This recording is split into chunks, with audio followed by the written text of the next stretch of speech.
Hi, I'm Kylie. My stories mix romance with danger. In this story, an unexpected changes 3 lives forever. Comment Spotify if you want the audiobook. Let's begin. You're a ghost when we leave here. Liam didn't whisper the words. He didn't even lower his voice. The promise of violence carried across the crisp white tablecloth, past the flickering candle, sharp enough that the young couple at the adjacent table paused their conversation. Maya's fork, laden with a bite of salad, froze halfway to her lips. The greens she'd been pushing around her plate, terrified of attracting notice, suddenly felt like set dressing in a scene she never wanted to star in. I asked you a simple question. Liam pressed, his jaw tightening into a hard line. Were you smiling at the sommelier when he poured the wine? No. Her voice was a frayed thread. I said, "The Cabernet, thank you." That was all. You tilted your head. You smiled. I was being courteous. You don't smile for other men. His hand shot across the table, his fingers closing around her forearm. Not enough to bruise, never where it could be seen, but tight enough that the tendons protested with a deep, familiar ache. Do you understand me? This was the ritual. A lovely dinner out, his idea, would start well. He'd select her entree, compliment her necklace, how the simple diamond pendant was classier than that bohemian turquoise piece. Then, like thunder from a clear blue sky, something would set him off. A misinterpreted glance, a perceived challenge, and the debt would be collected later. In the car, in the elevator, in 1,000 subtle, shaming ways. I understand, she breathed. Good. He released her and lifted his bourbon. Because when we get home, we're having a long discussion about gratitude. The threat hung between them, dense and suffocating. Maya's stomach turned to ice. She knew those discussions. They began with his body filling the doorway. They continued with his voice, a low, venomous stream, his breath hot on her face. They ended with her weeping apologies for sins she didn't commit. 3 years of this measured dance, and she still couldn't find the exit. She glanced at the platinum band on her left hand, a ring he'd chosen while she was on a phone call, and felt its weight like a shackle. Eat, Maya. People are staring. She was causing a scene. Of course. It was always her fault. She picked up her fork again, but her fingers trembled. She didn't notice the man at the bar. Not initially. It was unusual to see someone dining alone on a Wednesday night at Aperture, one of Seattle's most acclaimed restaurants. This man looked like he'd been hewn from granite. He wore a charcoal suit. His hair was dark, shot through with silver at the temples. He had a severe, compelling face, all sharp planes and focused intensity. And his eyes, a cool, steely blue, were fixed on Liam. Not with casual interest, but with a predatory scrutiny. Maya noticed him by chance when she reached for her wine glass. His gaze shifted to hers for a fraction of a second. Something flickered in his expression, not sympathy, but a kind of grim acknowledgement, before returning to Liam. He'd heard everything. Humiliation burned up Maya's throat, agonizing to live the nightmare. Unbearable to have a witness. "I'm going to the restroom," Liam announced, tossing his napkin onto the table like a challenge. He leaned in as he stood, his breath warm with whiskey against her cheek. "Don't move a muscle." As if she could. As if there was anywhere to run. He walked away, and Maya let out a breath she felt she'd been holding for an eternity. That's when the man from the bar moved. He didn't ask. Didn't introduce himself. He simply picked up his glass of whiskey and slid into Liam's empty chair as if it were his own. Maya's head snapped up. "Wah, who are you?" "My name is Alexander." His voice was a low baritone, touched with an accent she couldn't immediately place. "Eastern European, maybe. And you need to listen. Your boyfriend will return in 45 seconds. Her heart began to hammer against her ribs. "Please, you don't understand. If he sees you here, he will not touch you tonight." The certainty in his tone was absolute. It wasn't a hope, it was a statement of fact. "You don't know him. I know his breed." Alexander's blue eyes held hers, unwavering. "I have dealt with 1,000 of them. They are identical. They find a gentle spirit and they erode it, piece by piece, until nothing is left." The way he said it so detached, so experienced, made something fracture inside Maya's chest. "I'm fine," she said, the automatic hollow lie. "Really? He just has a lot of pressure. He loves me. He loves domination." Aleksandr leaned forward slightly. "And it will get worse. You already know this." She did. God, she did. "Why do you care?" The question was ripped raw from her throat. You don't know me. Something shifted in his gaze, a shadow moving over deep water.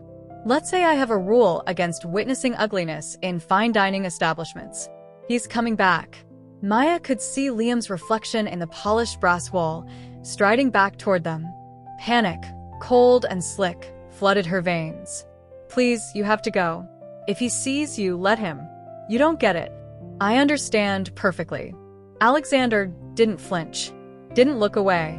"The question is, do you want an exit, or do you want to keep convincing yourself this is what love looks like?" The words were a slap. Before she could form a reply, Liam arrived. What the hell is going on? His face was flushed, that dangerous mottled red she knew too well. Who the hell are you? Aleksandr rose. Not quickly, but with a fluid, controlled power that made Liam seem to shrink. He was taller, broader, and when he turned, Liam actually took a small step back. "I am a man who dislikes what he overhears," Aleksandr said, his voice calm, almost indifferent. "I thought I would introduce myself. This is none of your business." Liam's hands curled into fists. "Maya, get your things. We're leaving." Maya began to stand. Muscle memory, obedience, pure fear.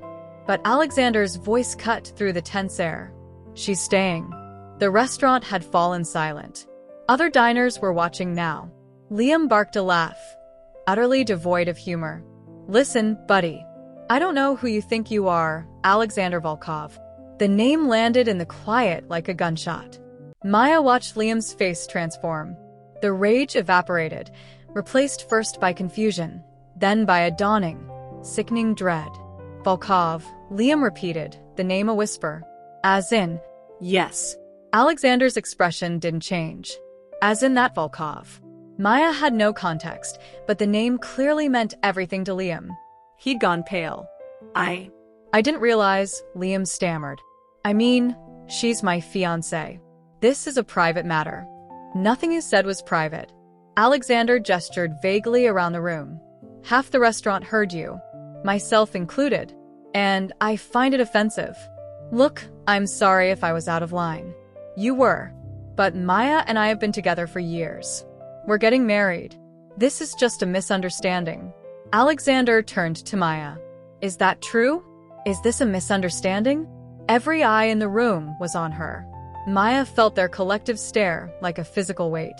Her voice failed. "Tell him," Liam hissed, desperation sharpening his words.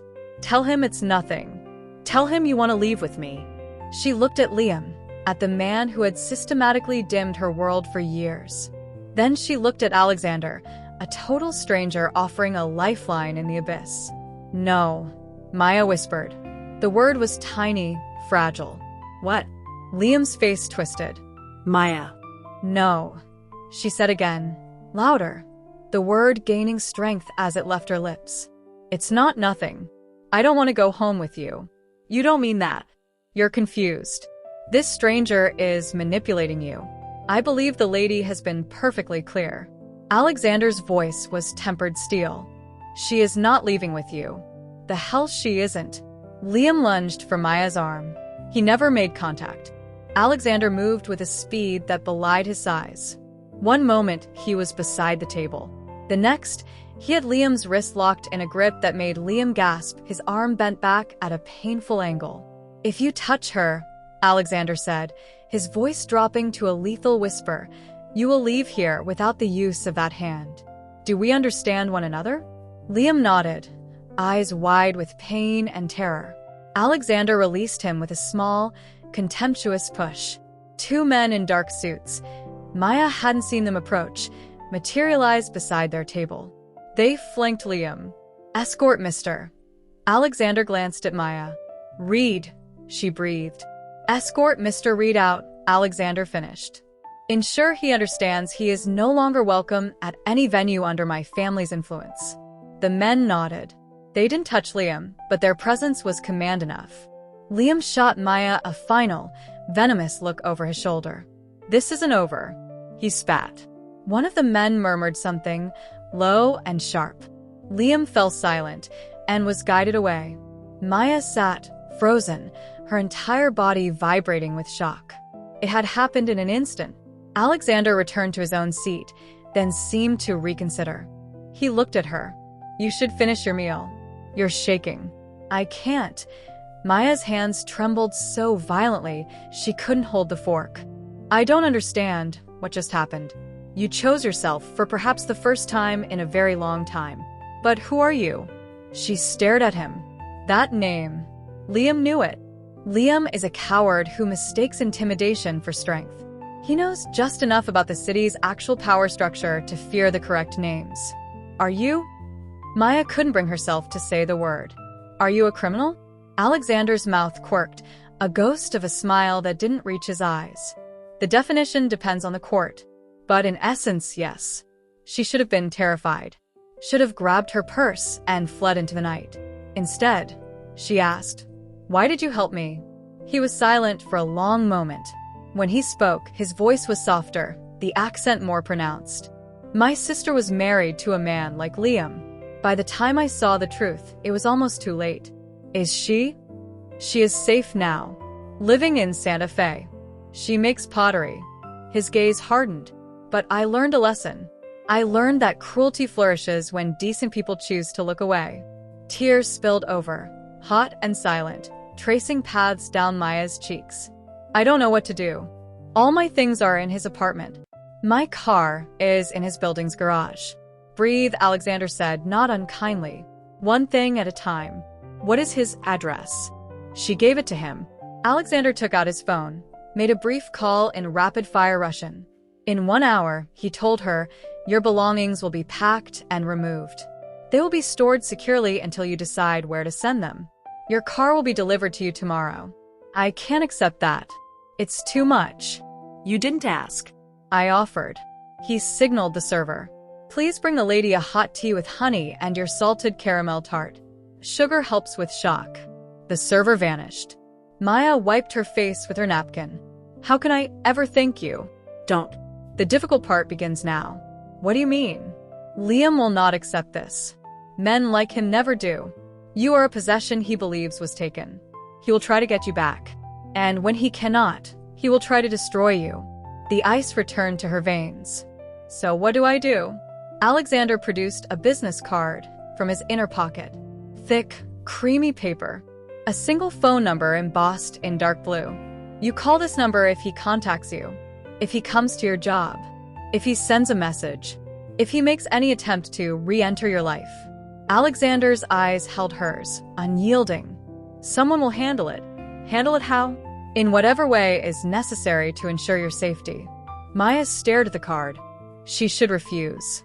Should declare her independence. But she was exhausted. And she was wise enough to know she couldn't fight this battle alone.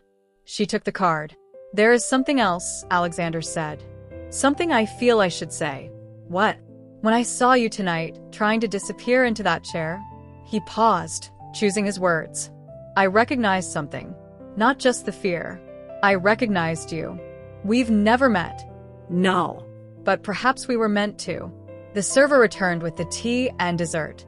Maya hadn't thought she could eat, but the first bite of rich, salty sweet caramel was a comfort so profound it almost ached. Aleksandr watched her. "What will you do now?" he asked. "I have a friend. Maybe I can stay with her. My brother lives in Portland, but I can't face him yet. He never liked Liam. Call your friend. Tonight.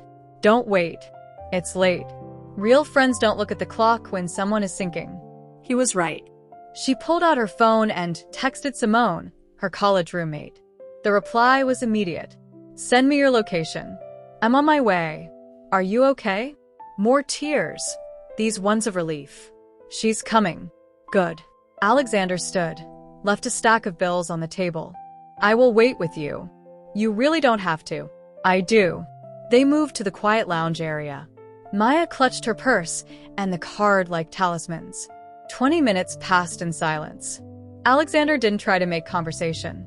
He simply stood, a still, formidable presence by the fireplace.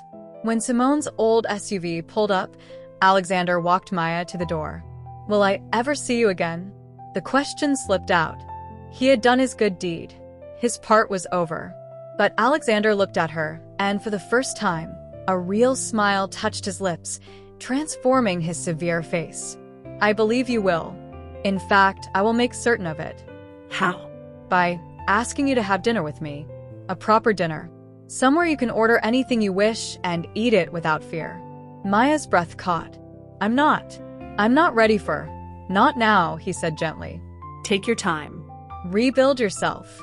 But when you are ready," he nodded at the card in her hand, "you know how to find me." Simone burst through the doors, a whirlwind of red curls and protective fury. She took one look at Maya and crushed her in a hug. "I'm going to remove his organs with a spork," Simone muttered. "Unnecessary," Aleksandr said mildly. "I believe the matter has been addressed." Simone looked at him, her eyes widening. "Oh, my God. You're Aleksandr Volkov." You know him? Maya asked. "Know of him," Simone breathed. "My dad is in import-export. He says the Volkovs control a third of the waterfront." "An exaggeration," Aleksandr said. "It is closer to 35%. "Take care of her," Aleksandr told Simone. "And Maya." He waited until her eyes met his. "What you did tonight was an act of courage. Do not forget that." Then he was gone. Simone stared after him. "Okay, we are going to my apartment, opening a giant bottle of wine, and you are telling me absolutely everything." Maya let herself be led to the car. As they pulled away, she glanced back. Aleksandr was at the bar again, sitting alone in the low light. The next 2 weeks were a whirlwind of surreal calm. Maya stayed in Simone's spare room, surrounded by boxes that appeared as promised. Her car was delivered to the curb, detailed, and with a full tank. Liam tried to contact her. Dozens of texts, voicemails, emails, cycling through fury, begging, threats. She blocked him everywhere. She also called the number on the card. The first time was when Liam showed up at the pediatric clinic where she worked as a physical therapist. He never made it past the lobby. 2 new security personnel appeared and escorted him from the premises. The second time was when Liam's mother called, weeping. That call was returned by a woman with a calm, frosty voice. The mother never called again. By the end of the second week, the digital barrage stopped. The silence was almost as loud as the noise had been. Maya began to sleep through the night. She started painting again. She remembered how to take a deep, full breath. On the 15th day, she called the number again, but not for help. "I'd like to speak to Aleksandr Volkov, please." A pause. "May I ask who is calling?" Maya. He'll know. A minute later, his voice came on the line. "Are you well?" Yes. I'm okay." She took a steadying breath. "I wanted to thank you. Again. And I was wondering if that dinner offer was still open." A longer pause. "It is," he said finally. "But I must be honest, Maya. I am not a safe man. My world is complicated. It has darkness. If you step into it, you need to understand there may be no stepping back out." "I understand." "No," he said, his voice gentle. "You don't." Not yet. "But I would like to explain it to you. Over a meal where no one raises their voice." She smiled. When? "Tonight, if you are available. I'll send a car at 8. I can drive myself. Indulge me. For the first date." First date. The phrase sent a thrill through her. Part anticipation, part terror. "Okay." 8. The car was a silent black sedan. The driver opened the door for her. Simone watched from the porch. "I have your location shared," she called out. "Home by midnight." The driver smiled. "Mr. Volkov's instructions are for your comfort and safety, miss." Maya sank into the supple leather seat. She wore a simple emerald green dress. She looked like herself, the version of herself she'd almost lost. They drove to a contemporary house in the wooded hills overlooking the Sound. Aleksandr waited at the entrance. He wore dark jeans and a black cashmere sweater. He looked less like an oligarch and more like an architect, but the quiet intensity remained. You came. I did. You hoped I would. I worried you might regret it. He offered his arm. Come inside. He led her to a sunken living area with a wall of glass overlooking the dark, treed slope. A low table was set with candles, plates of beautiful small dishes. No restaurant? She asked. I thought privacy was preferable, given our first meeting was so public. That wasn't your fault, wasn't it? I threatened your ex-fiancé in front of Seattle's elite. He deserved it. He did. Alexander held her chair. But actions have consequences. For him, certainly. For you, potentially. People will talk. They will assume you are under my protection. Which you are. Is that a bad thing? It can be. He sat across from her. How do you feel about your life becoming entangled? I think it was already entangled. You just cut one of the strangling vines. A woman served them silently and disappeared.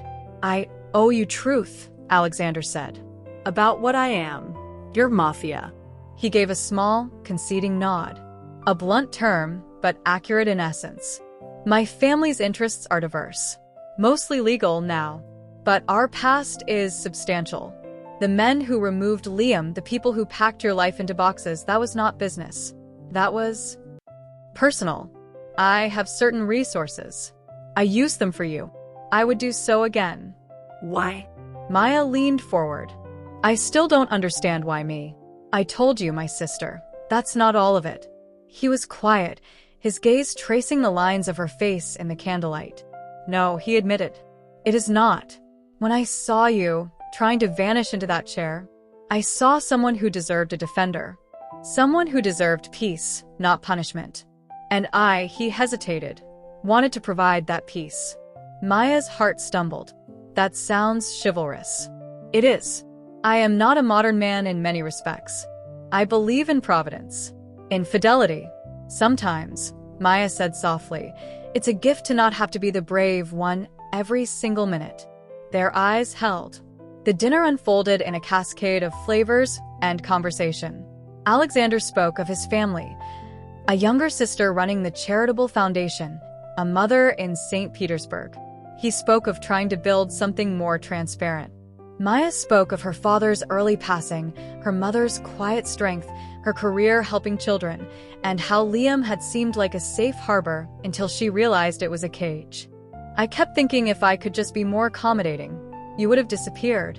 He finished the thought. That is the objective. To erase you. How did you know? About your sister? I didn't. Not for a long time. She was adept at concealing it. Then I visited unannounced. She had 2 cracked ribs. She said she slipped. His expression turned to stone. I ensured her husband comprehended the price of such accidents. What did you do? Whatever was necessary. And nothing you need to think about. That story is closed. They talked for hours. Alexander was surprisingly dryly humorous. He asked about her art, her aspirations, and listened. Near midnight, she saw the texts from Simone. I should go. My friend has 911 pre-dialed. A sensible precaution. Alexander stood and offered his hand. He led her to the window wall, where the forest was a dark tapestry pierced by stars.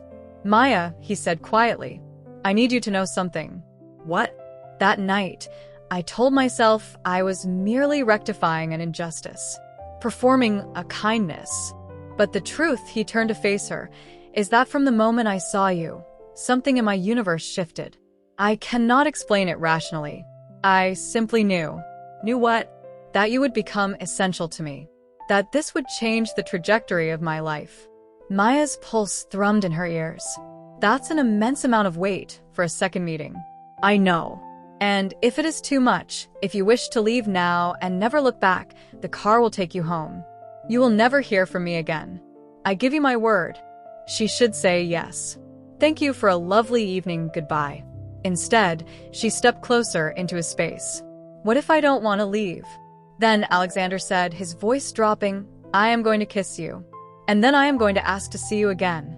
And again. Until the thought of you not being in my life feels like a profound error. That's quite a blueprint. I am a man who executes his plans. He kissed her. It was nothing like Liam's kisses, which had been about ownership. This was an offering, a question, a commencement. When they parted, she was dizzy. So, Aleksandr murmured, his arms still around her. May I see you again? Yes. Tomorrow. Shouldn't you wait? Play cool? I am 46 years old, Maya. Games are for the young. His thumb brushed her cheek. I told you I knew. Knew what? That I was going to love you. The following months were a lesson in a different kind of existence. Aleksandr was unfailingly gallant. Books she mentioned appeared. He texted just to say he hoped her day was good. He introduced her to his sister, Anya, who hugged her and said, "He smiles more now." Thank you. She met his mother over a video call, a formidable woman who offered a small, satisfied smile of approval. She learned the heft of the name Volkov. Reservations materialized. A blend of deference and caution followed her. She saw the periphery of his world, the late meetings, the serious men, the subjects he couldn't share. He never lied.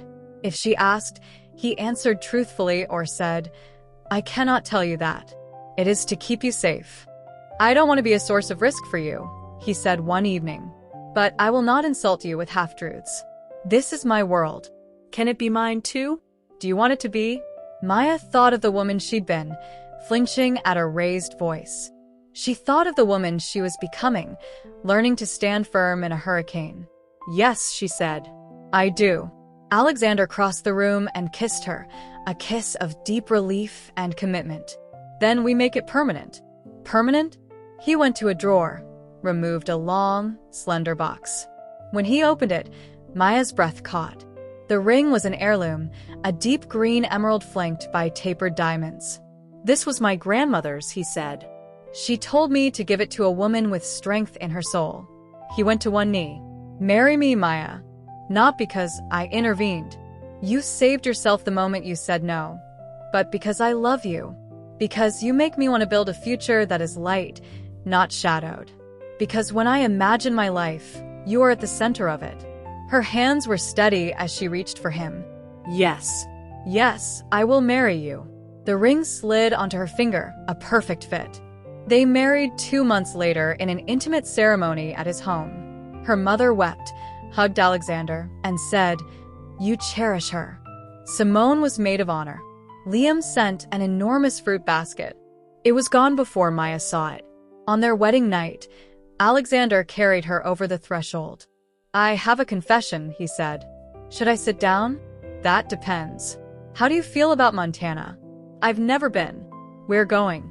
For a month. I have a lodge in the mountains. No phones. No interruptions. Just you, me, and a great deal of silence." Maya wrapped her arms around his neck. "That sounds like paradise." "There is more." "What?" "I am establishing a foundation for survivors of intimate partner violence. Legal support, transitional housing, career counseling. I want you to run it." She pulled back, searching his face. "What?" "You understand what they need. You know the fear. You have the empathy to guide them and the fortitude to advocate for them." He cupped her face. "I will fund it entirely, but it needs a soul. It needs you. Maya, you could change lives. The way you changed your own." Tears spilled over. "Aleksandr, you don't have to. I know I don't have to. I want to. Think about it. But I see it in you. The capacity to mend." She kissed him, pouring her answer into the kiss. Later, in the dark, nestled against his chest, she thought of that restaurant. Of the invisible woman in the chair. Of the moment her world split open and let the light flood in. "What are you thinking?" Aleksandr's voice was a sleepy rumble. "That I should maybe send Liam a thank you note." "Why?" "Because if he hadn't been such a tyrant in that exact moment, in that exact place." She turned to look at her husband. "I might never have met you. I would have found you," he said, absolute certainty in his voice. "Maybe not then. Maybe 6 months later. In a bookstore. At an art gallery. But I would have found you. I believe in fate." Maya smiled against his skin. I'm glad it was then. I'm glad I didn't have to wait. So am I. They slept, intertwined. In the morning, Maya woke not to anxiety, but to the smell of pancakes and Alexander's terribly off-key singing in the kitchen. She smiled, got out of bed, and went to join him. This, after all, was not a conclusion. It was the very first sentence.